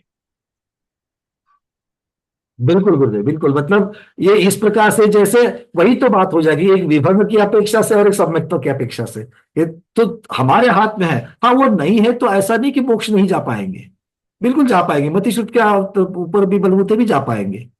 बट अगर हो तो मेरे पास एडिशनल क्वालिफिकेशन हुए जैसा है वो, और उस क्वालिफिकेशन का फायदा करके मैं मेरे मोक्ष मार्ग को छोटा कर सकता हूँ। ये बात होनी चाहिए। चलिए, और इसीलिए अगले भाव में जल्द से जल्द भाव प्रत्यय तो होगा, तो उसका फायदा हम सब लोग सम्यक्त्व की अपेक्षा से करेंगे। इस भावना के साथ में आगे बढ़ते हैं। चलिए, बहुत सुंदर, आगे बढ़ते हैं। अब यहां तक की बातें, मतलब द्रव्य का प्रमाण किसकी अपेक्षा? सूक्ष्मता को जानने की अपेक्षा। क्षेत्र का कितनी दूर तक का जानेंगे, काल का आगे पीछे के कितने समय तक का जानेंगे, और भाव का उन गुणों में जो बदलाव आते हैं रूपी पदार्थ के गुण में, क्योंकि जानना तो रूपी पदार्थ में ही है, तो रूपी पदार्थ के गुण की बदलाव कितने, कितने गुणों के बदलाव, और एक गुण में कितना प्रकार का, कितने प्रतिशत का बदलाव, अलग अलग। क्योंकि गुण, अभी तो हम लोग चर्चा सिर्फ स्पर्श रस गंध वर्ण 4 की बात कर रहे हैं, इनके कॉम्बिनेशन बहुत सारे हो जाते हैं। एक एक अगर वर्ण की छटा अगर ले लेंगे तो वो होता है कि नहीं होता है। मूल वर्ण कितने हैं? 5 बताए गए। आप दुकान में साड़ी जब सिलेक्ट करने के लिए जाते तो क्या 5 ही वर्ण की साड़ियां होती है? बोलो। अरे पीले वर्ण में कितने सारे पीले हो जाते हैं। अरे नींबू कलर, पता नहीं, आप लोगों को ज्यादा पता है, मैं उसमें नहीं घुसूंगा, नहीं तो किसी को याद आना चालू हो जाएगी तो मेरे निमित्त से परिग्रह बढ़ जाएगा, है कि नहीं है? भैया ने आज दिलाया था, वो जाकर के लेकर के आनी है, ऐसा तो मैंने नहीं बताया। आगे बढ़ते हैं। तो ये द्रव्य क्षेत्र काल भाव का प्रमाण है। अब चल रहे हैं, अरविंद जी कुछ पूछना चाह रहे हो? नमोस्तु महाराज जी, वंदना भैया जी। ये जो महाराज जी ने बताया कि अवधि ज्ञान से मतलब तीसरे नरक में जाके उनका अवधि दर्शन से उनका अच्छा मतलब बहुत सुधार भी सकते हैं, बराबर है। और जो असुर कुमार देव है वहां जाके उनका बिगाड़ भी देखते हैं, मतलब अंदर से उनको मतलब डिस्प्यूट झगड़ा कराते हैं। तो इस केस में अगर अवधि ज्ञान की बात करते हैं, इसमें दो स्टेज है, एक पॉजिटिव एक नेगेटिव है। तो कई बार अपन अवधि ज्ञान में नीचे उतरते हैं, कहीं ऊपर जाते हो, तो ये इसमें कैसे संभलना है इसमें? नहीं, अवधि ज्ञान की क्षयोपशम की अपेक्षा से ताकत, जानने की ताकत कम ज्यादा होना, ये विषय अलग है। ये अवधि ज्ञान आवरण कर्म के क्षयोपशम से होगा। और अच्छा सोचना और गलत सोचना, अम्बरीश जाति के जो असुर कुमार जाति के जो देव है, वो भिड़ाने के लिए उसका जो उपयोग कर रहे हैं, वो मिथ्या हो जाएगा, मतलब वो विभिन्न ज्ञान हो जाएगा। और किसी को उपदेश देख करके स्थितिकरण करने की बात आएगी तो वो सम्यक अवधि ज्ञान का सम्यक उपयोग हो जाएगा। मतलब अवधि ज्ञान की क्षमता, जानने की, द्रव्य क्षेत्र काल भाव जानने की क्षमता, ये अलग विषय है, वो ज्ञानावरण कर्म के क्षयक्षम की अपेक्षा से होगा। और दूसरा, सही या गलत, ये दर्शन मोहनी कर्म के सम्यक्त्व और मिथ्यात्व, इनकी अपेक्षा से होगा। तो दर्शन में का सब्जेक्ट आएगा, इसमें संभलना कैसे, वो मतलब ये अवधि ज्ञान का विषय जो है, ये संभलना कैसे, तो उसके लिए जानना पड़ेगा कि ये आया कहां से। और उसके लिए अवधि ज्ञान ही अपने मतिश्रुति की अपेक्षा से देख लो। हम के बारे में अच्छा नहीं जानते, अच्छा नहीं सोचते। हम किसी के बारे में थोड़ा सा गलत भी सोचते हैं। जब चर्चा चलती है तो किसी के अगर गुणों की चर्चा चल रही है और अगर वो हमारा चहेता है तो हम बहुत अच्छी तरीके से उसमें सहभागी होते हैं। और अगर वो हमारा चहेता नहीं है तो हम ज्यादा वहां पर जान करके भी हम लोग उसकी चर्चा में भाग नहीं लेते। और अगर हमारे वो द्वेष वाला है, बिल्कुल भी कड़वा है, तो अब तो हमारे क्या गुणों की चर्चा कर रहे हैं। आपने कभी इसकी तरफ देखा क्या? एक गुण और 50 दुर्गुण, तो दुर्गुणों की चर्चा हम लोग वहां पर शुरू कर देते हैं। ये चीज कहां से आई? ये हमारे मोहनीय कर्म की वजह से हुई, जिसमें दर्शन और चारित्र मोहनीय दोनों भी है। हमारा राग द्वेष और हमारा श्रद्धा, ये दोनों जगह वो वहां पर काम न करेंगे। तो एक तो मोहनीय कर्म जो है, वो मोहनीय कर्म अपने, इसीलिए तो कर्म की वर्गवारी अलग अलग है, उनका कार्य अलग अलग है। मोहनीय कर्म का कार्य अलग है और ज्ञानावरण कर्म का, दृष्टावरण कर्म का अलग है। ठीक है, चलिए। हाँ, विजयलक्ष्मी दीदी। ऐसा एग्जाम्पल अपन श्रुत ज्ञान और मति ज्ञान भी ले सकते हैं, क्योंकि कोई कोई लोग फ्रॉड करते हैं ऑनलाइन, तो उनका क्षम अच्छा रहता है, तो अच्छे काम के लिए नहीं यूज करते, वो गलत काम के लिए यूज करते हैं। ऐसा ही अवधि ज्ञान में भी होता है। बिल्कुल सही कहा कि उसके पास बुद्धि तो है, अच्छा पर वो सकता है, किंतु वो सॉफ्टवेयर का ज्ञान उसने हैकिंग सॉफ्टवेयर बनाने के और बैंक का फ्रॉड करने में लगा दिया। ये मिथ्या हो जाता है, ये मिथ्या मति ज्ञान हो जाएगा, ये मत्या ज्ञान हो जाएगा ये। ठीक है, बिल्कुल सही कहा आपने। आप कुछ कह रही थी, मैंने अनम्यूट कर दिया आपको, बोलिए। विजयलक्ष्मी जी, आप कुछ कहना चाह रही थी शायद? हाँ। तो वैसा ही हम लोग समझना चाहिए। अभी इसमें क्या, अपने को समझना है कि कौन सा रॉन्ग है और कौन सा राइट, मिथ्या कौन सा है। उसी तरह अवधि ज्ञान हमको मिला तो हम समझना चाहिए उसका उपयोग कैसा करें, अच्छे के लिए करें, बुरे। तो है, यही तो सम्यक्त्व है, क्योंकि अच्छा और बुरा इसका विवेक जिस दिन समझ में आ जाएगा, वही तो सम्यक्त्व है। चारों अनुयोगों के द्वारा जब सम्यक्त्व की चर्चा करते हैं तो सच्चे देवशास्त्र गुरु को मानना, ये परिभाषा सब जगह थोड़ी आएगी। नहीं, और ये तो अपने कर्म के हिसाब से नहीं है, अपना पुरुषार्थ उधर लगाना चाहिए कि हम सम्यक में जाना है, मिथ्यात्व में जाना है, क्योंकि इसमें अपने को कर्म ले नहीं जाएगा ना। ये विवेक रखना ही पुरुषार्थ है, सावधान रह करके इस विवेक को जागृत रखना, यही पुरुषार्थ है, ये धर्म पुरुषार्थ कहा जाएगा। चलिए, अब ये बात समझ में आ गई। तो अब जो हमने कल द्रव्य का प्रमाण देखा था, जगन्य अवधि ज्ञान के द्रव्य का प्रमाण, उसके एक सूत्र को सिर्फ एक बार देख लेते और पूर्ण करते, ताकि हम लोग अगली गाथा की तरफ जा पाएंगे, है ना। कल हम लोगों ने 7-8 गाथाएं देखी थी, पहली गाथा के ऊपर ही अभी तक चर्चा चल रही है, बट पहली गाथा समझ में आएगी तो अगली गाथाएं अपने आप समझ में आ जाएगी। चलिए, यहां से मैं आपको शेयर करके सूत्र दिखा रहा हूं।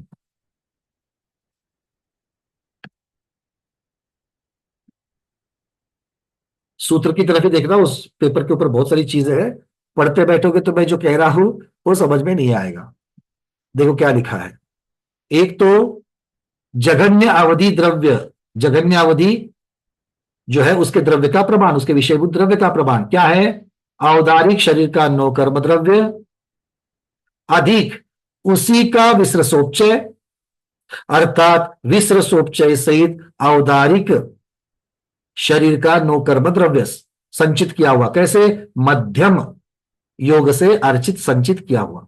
और इसको क्या भाग देना है? लोक का भाग देना है, मतलब लोक की प्रदेश संख्या का भाग देना है। तो इसको नीचे कैसे डिराइव करेंगे? इसको औदारिक शरीर का नौकर्म द्रव्य कितना है?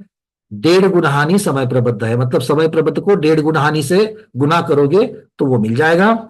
उसमें औदारिक शरीर का विसर्जोपचय कितना होता है? तो जितना नौकर्म द्रव्य है उसका अनंत गुना, मतलब अनंत गुना 1.5 गुना हानि समय प्रबद्ध हो जाएगा। इन दोनों को जोड़ लो और फिर उसमें क्या, एक अनंत 1.5 गुना हानि समय प्रबद्ध में एक 1.5 गुना हानि समय प्रबद्ध मिलाने से उत्तर कितना आएगा? अनंत 1.5 गुना हानि। अनंत में एक मिलाने से कितना आएगा? अनंत ही आएगा। तो अनंत 1.5 गुना हानि समय प्रबद्ध की जो संख्या होगी उस संख्या को असंख्यात से उसका असंख्यातवां भाग जब देखेंगे तो वहां के असंख्यातवें भाग तक ये जगन्य अवधि द्रव्य की अपेक्षा से जानता है। महत्वपूर्ण बात है कि इससे स्थूल को भी जानता है, मतलब ये जो प्रमाण दिया है इससे मोटे आकार को जो जानता है, किंतु इससे सूक्ष्म आकार को जगन्य अवधि नहीं जान पाएगा। और जगन्य अवधि जितना जानता है उतने स्कंद, उतने आकार के जो वर्गणा है वो चक्षु आदि इंद्रियों के द्वारा नहीं जान सकते। मतलब भले आपको ये जगन्य अवधि का प्रमाण दिखता होगा किंतु हम साधारण मति ज्ञान से उसको नहीं जान सकते, ये बात यहां पर कह रहे हैं। ठीक है, चलिए अब चलते हैं दूसरी गाथा की तरफ। दूसरी गाथा है 378 नंबर की गाथा। सुहम निगोवद्म पज्जतयस जादस्स तदीय समयम ही अवरोगाहणमाणम जहन्नयम ओहि खेतम तू। अब बात चल रही है ओहि खेतम। बात किसकी चल रही है? ओहि खेतम। ओहि खेतम, खेतम मतलब क्षेत्र, ओहि मजे अवधि ज्ञान। तो अवधि ज्ञान के क्षेत्र की, जगन्य अवधि ज्ञान के क्षेत्र की जहन्नयम, जहन्य जघन्य अवधि ज्ञान का क्षेत्र कितना होता है? तो वो यहां पर बता रहे हैं कितना है। सुहुम निगोवद्म पज्जतयस। अर्थ कह रहे हैं सूक्ष्म निगोदिया। कौन सा? लब्ध्य पर्याप्तक। सूक्ष्म निगोदिया लब्ध्य पर्याप्तक, उसके जादस्य जन्म के समय, उत्पन्न होने के समय, तदीय समयम में अर्थात तीसरे समय में, अवरोगाहनमाणम जितना मान, जितना प्रमाण अवगाहना का होता है उतना ही प्रमाण जघन्य अवधि ज्ञान का क्षेत्र है। क्या कह रहे हैं? जगन्य अवधि ज्ञान का क्षेत्र कितना है? सूक्ष्म निगोदिया लब्ध पर्याप्त जीव की अवगाहना, उसके शरीर की अवगाहना उत्पत्ति के समय के तीसरे समय में जितने होती है उतना ही जगन्य अवधि ज्ञान का क्षेत्र है। गाथा का शब्दार्थ समझ में आ गया, शब्दों के अर्थ समझ में आ गए। अब चलते हैं इसको समझने के लिए कि भाई क्षेत्र सचमुच में कितना है इसका। तो आचार्य भगवान यहां पर कह रहे हैं कि जघन्य अवधि ज्ञान के जघन्य अवधि क्षेत्र में जितने द्रव्य, जघन्य द्रव्य समा जाते हैं उन द्रव्यों की अवगाहना ये जघन्य अवधि ज्ञान के क्षेत्र से जानी जाती है। जघन्य अवधि, अब सूक्ष्म निगोदिया जीव कितना होगा? कितना सूक्ष्म होगा? आंखों से दिखता है क्या? नहीं दिखता है। तो उसका शरीर, और वो भी जन्म के तीसरे समय में। अरे जन्म के तीसरे समय में तो हम अपना शरीर नहीं जान पाएंगे, इतना छोटा होगा। ये सूक्ष्म निगोदिया लब्ध पर्याप्त तक का है। तो इतना छोटा क्षेत्र को जानते हैं, इसका अर्थ क्या है? इसका अर्थ यहां पर बता रहे हैं कि जघन्य अवधि ज्ञान के द्वारा ये जो जघन्य अवधि ज्ञान का क्षेत्र है, मतलब सूक्ष्म निगोदिया लब्ध पर्याप्त तक के जन्म के तीसरे समय में उसका जो शरीर की जितनी अवधारणा होती है, लंबाई चौड़ाई मोटाई होती है, उतने क्षेत्र में अभी जितने जघन्य द्रव्य की जो चर्चा की थी वो जघन्य द्रव्य कितना बैठेगा? नहीं समझे?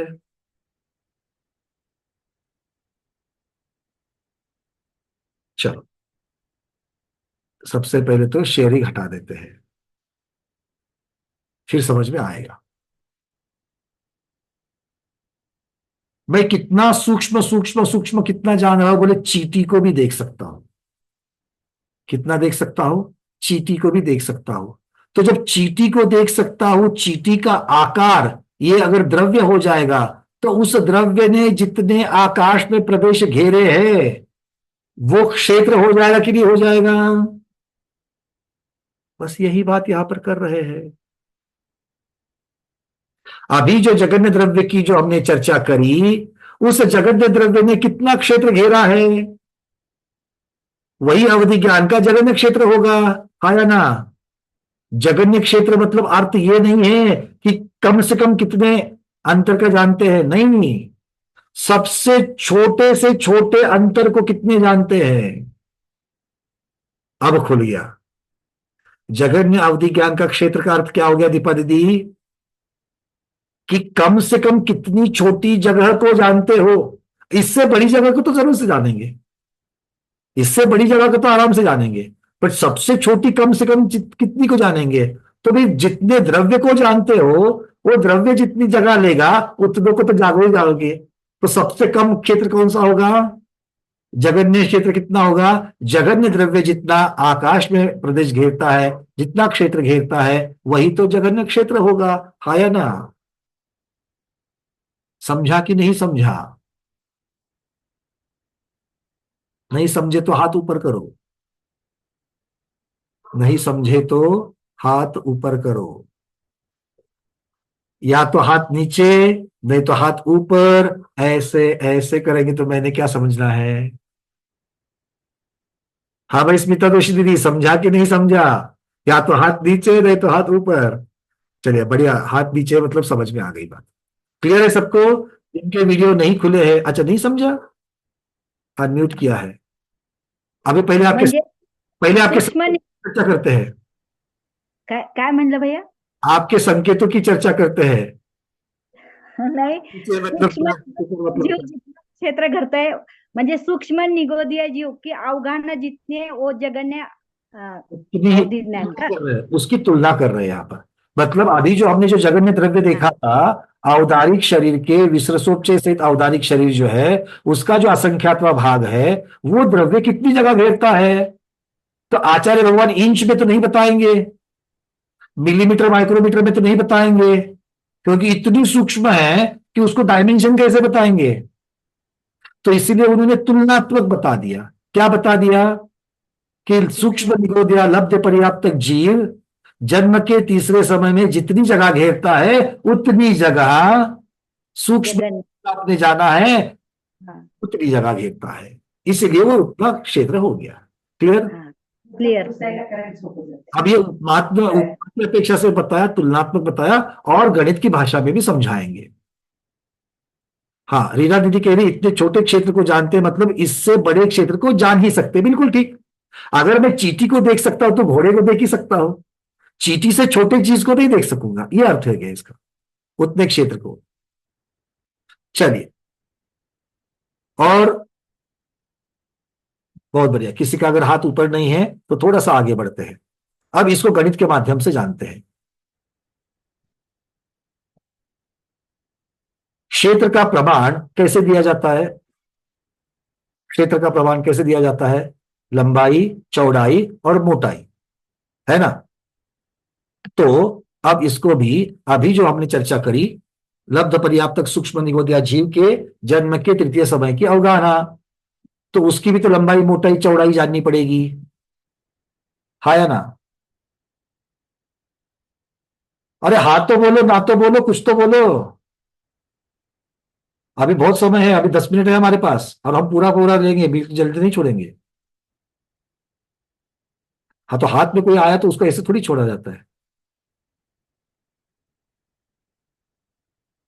हाँ भाई, समझ में आ रही बातें?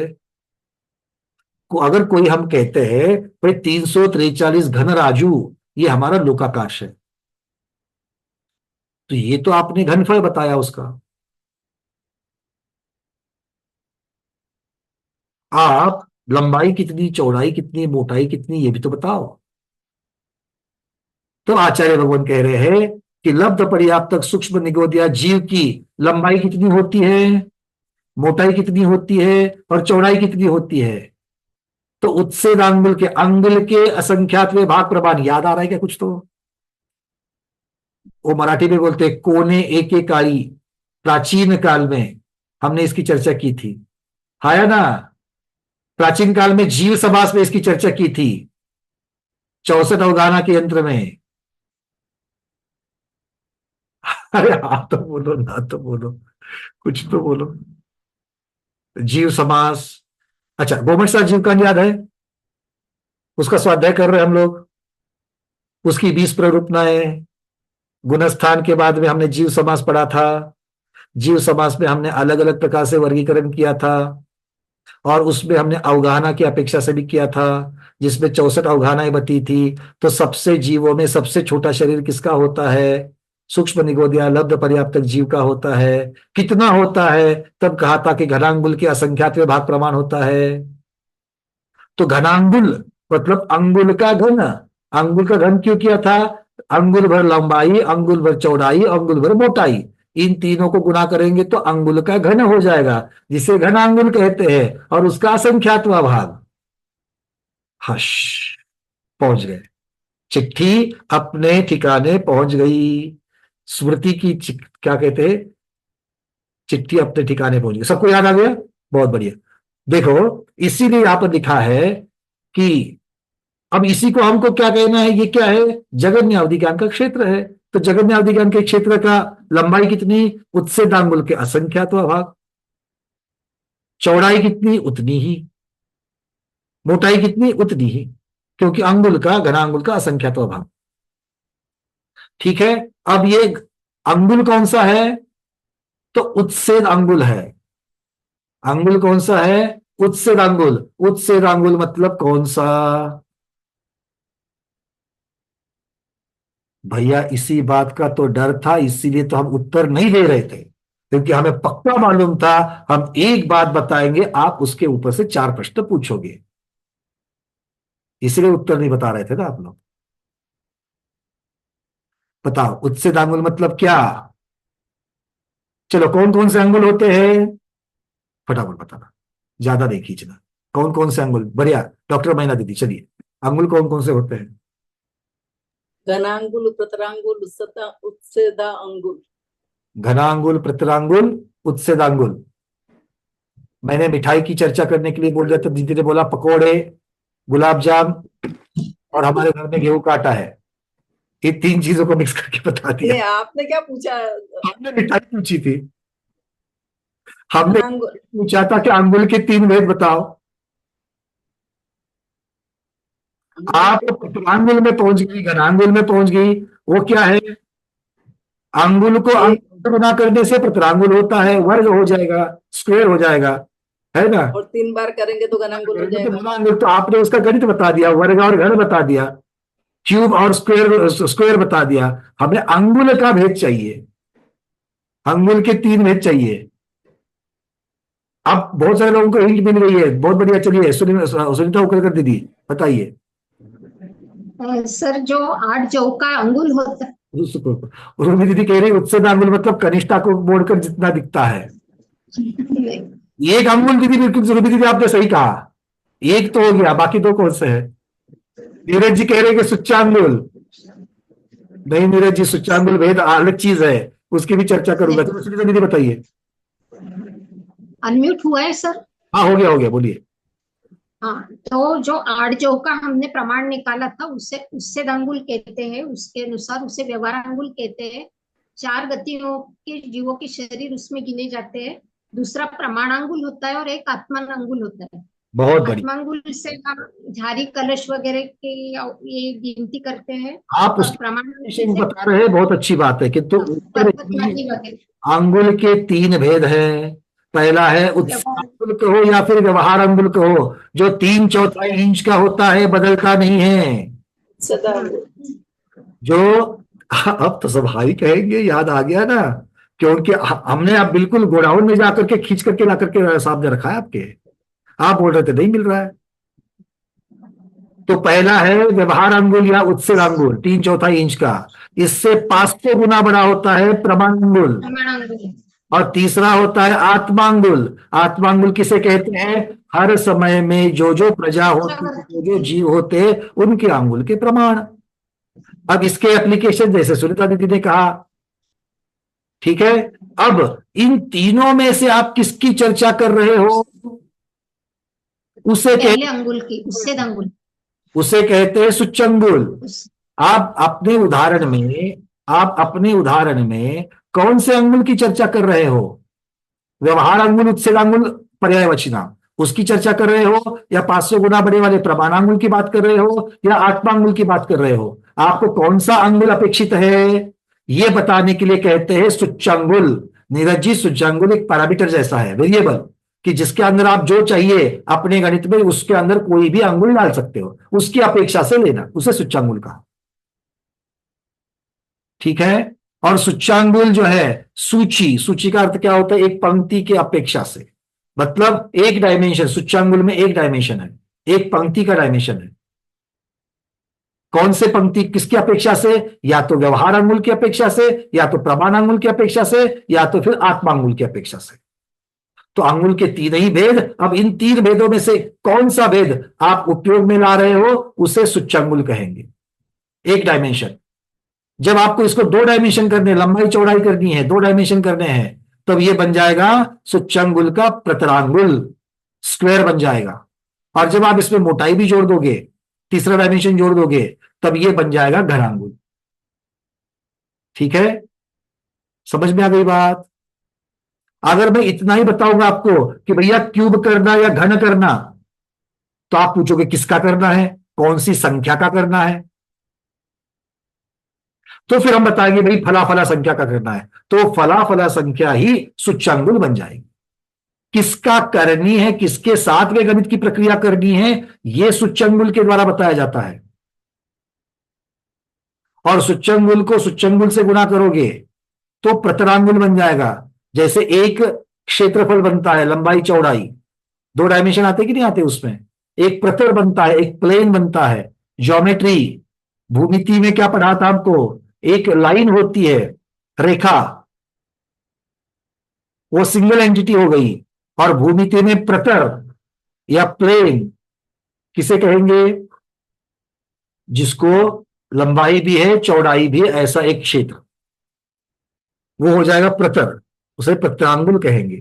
और जब तीसरी डायमेंशन आ जाएगी तो घनांगुल कहेंगे। भाई ठीक है, तो यहां पर असंख्यात्मक भाग किसका लिया जा रहा है? घनांगुल का। तो प्रश्न ये आएगा, घनांगुल का मतलब घनांगुल में आपने कौन सा सुच्चांगुल उपयोग में लाया है, किसको 3 बार गुना करना है? तब हम बताएंगे कि व्यवहार अंगुल या उत्सेदांगुल, उसको दोनों को एक ही अर्थ होता है। मतलब जो 3/4 इंच का था, उस 3/4 इंच के उसको 3 बार गुणा करो और असंख्यात से भाग दे। अब ये असंख्यात कौन सा है? तो असंख्यात है पल्य का असंख्यातवा भाग, क्योंकि असंख्यात अलग अलग प्रकार के हैं। तो आपने असंख्यात कौन सा लिया? पल्य का असंख्यातवा भाग ले लिया। क्लियर है? फिर से सूत्र को देखो। उत्सेद घनांगुल को पल्य के असंख्यातवे भाग से भाग दे दिया, अर्थात इतने क्षेत्र के भीतर स्थित द्रव्य को जगन्य अवधि ज्ञान जानता है। अवधि ज्ञान का जगन्य क्षेत्र, जगन्य अवधि ज्ञान का क्षेत्र, इसका अर्थ यह है कि कम से कम कितने क्षेत्र तक अवधि ज्ञान जान सकता है। कितने कम क्षेत्र तक जान सकता है? घनांगुल के असंख्यातवे भाग प्रमाण तक जान सकता है। अंगुल कौन सा? उत्सेदांगुल लेना। ठीक है, यहां के आगे के जितने भी है वो सब प्रमाणांगुल की अपेक्षा से होते हैं, किंतु जगन्य अवगाहना जो है वो उत्सेदांगुल व्यवहारांगुल की अपेक्षा से होती है। इसको याद रखना हमेशा। यहां तक की बातें क्लियर है? यहां तक की, आगे तक नहीं पूछ रहा मैं, यहां तक की क्लियर है? एक बार बोलो हाँ। चलिए, अब थोड़ा सा आगे बढ़ते हैं उसी विषय को। इतने क्षेत्र के भीतर स्थित द्रव्य को जगन्य अवधि ज्ञान जानता है, इससे अधिक को भी जानता है किंतु इससे कम को नहीं जानता। इतने जगन्य क्षेत्र में असंख्यात जगन्य द्रव्य स्कंद हो सकते हैं। द्रव्य स्कंद कितने हो सकते हैं? असंख्यात जगन्य द्रव्य स्कंद हो सकते हैं। क्यों? क्योंकि जगन्य द्रव्य की अवगाहना जगन्य क्षेत्र के असंख्यातवें भाग प्रमाण होती है। पहले समझने के लिए हमने कहा था जगन्य द्रव्य की अवगाहना कितनी है, क्योंकि हमको क्षेत्र को समझाना था। अब एक्चुअल में क्या बता रहे हैं कि अवधि ज्ञान कम से कम कितने क्षेत्र को जानता है और अवधि ज्ञान कम से कम कितने द्रव्य को जानता है, इनमें क्या संबंध है? उकल कर दीदी ध्यान से सुनना इसको। तो कह रहे हैं जघन्य द्रव्य की अवगाहना, अर्थात वो जो जघन्य द्रव्य आपने विशेषोपचय से औदारिक शरीर का असंख्यातवा भाग प्रमाण, वो जो द्रव्य है वो कितनी जगह घेरता है? तो जगन्य क्षेत्र के असंख्यातवें भाग प्रमाण जगह घेरता है, ये कह रहे हैं। ठीक है, और भी मतलब जगन्य द्रव्य और भी कम जगह घेरता है, क्षेत्र थोड़ा सा बड़ा होता है, इतना ही समझना यहां पर। अब इसी को जगन्य द्रव्य की एक चार्ट के बारे में हमने लिख के रखा है यहां पर। इसका सार, अब तक जो कल और आज हमने जो चर्चा की है उसका सार, द्रव्य और क्षेत्र का सार यहां पर लिखा गया है। क्या है? जगन्य अवधि का क्षेत्र कितना होता है? लब्ध सूक्ष्म निगोदिया जीव की जन्म के तृतीय समय की अवगाहना कितनी होती है? घनांगुल का असंख्यातवा भाग प्रमाण। इसका आकार कैसा होता है? आचार्य कहते हैं अनियत होता है। आकार कैसा होता है? गोल चौकोर ऐसा नहीं, अनियत होता है। जगन्य अवधि के क्षेत्र का आयाम, उसकी लंबाई चौड़ाई मोटाई कितनी होती है? ऊपर जो बताया गया वो तो आपको घनांगुल है इसलिए उच्छेदांगुल बोल दिया, एक्चुअल में कितनी है? आचार्य भगवान कहते हैं उपदेश उपलब्ध नहीं है। मतलब लंबाई मोटाई और चौड़ाई ये अलग अलग होती है क्या एक समान होती है? इसका उपदेश उपलब्ध नहीं है। फिर आपने बताया कैसे कि घनांगुल करके? तब वो कहते हैं हमने अगर ऐसा मान लिया जाए कि लंबाई मोटाई और चौड़ाई समान होती है, तब उसकी अपेक्षा से हमने कह दिया कि उच्छेदांगुल के असंख्यातवें भाग प्रमाण। ठीक है, नहीं तो कम ज्यादा भी हो सकती है। जगन्य अवधि क्षेत्र प्रमाण कौन से अंगुल से लिया है? उच्छेदांगुल से लिया गया है। इसके आगे के जो क्षेत्र कहे जाएंगे, क्योंकि जैसा अवधि ज्ञानावरण का क्षमता बढ़ेगा क्षेत्र और भी घटता घटता घटता घटता जाएगा, तो वो जो क्षेत्र है आगे के क्षेत्र प्रमाणांगुल की अपेक्षा से जानना, ये आचार्य भगवान यहां पर कह रहे हैं। ठीक है, तो आज इतना ही रखते हैं। कल की क्लास में काल और भव, जगन्य अवधि ज्ञान के काल और भाव की चर्चा करेंगे। अब तक हमने द्रव्य और क्षेत्र की चर्चा की। ये जो दो वीडियोस है कल की और आज की, इनमें हमने बहुत अलग अलग तरीके से कंसेप्ट को समझा है, उदाहरणों से समझा है और फिर गणित के माध्यम से भी समझा है। जिसको गणित समझ में नहीं आया समझने का प्रयास कर लो। फिर भी अगर समझ में नहीं आता तो कंसेप्ट तो कम से कम क्लियर करो कि भैया द्रव्य मतलब क्या, क्षेत्र मतलब क्या, कितना छोटा जानता है, उपमाओं से तो जानता है, इतना तो समझ लो। और अंत में इतना समझ लेना कि हम अपने अभी के मतिश्रुत ज्ञान से जितना जानते हैं उससे बहुत सूक्ष्म अवधि ज्ञान से जानते हैं। ठीक है, ये हमारे दिमाग में हमेशा के लिए एक लाइन बैठनी चाहिए। आज का स्वाध्याय में इतना ही। आज के स्वाध्याय को गुरुओं के श्री चरणों में बारंबार नमोस्त वंदामि इच्छाकार करते हुए यही पर समापन करते हैं। जैनम जयतु शासनम, जैनम जयतु शासनम, जैनम जयतु शासनम।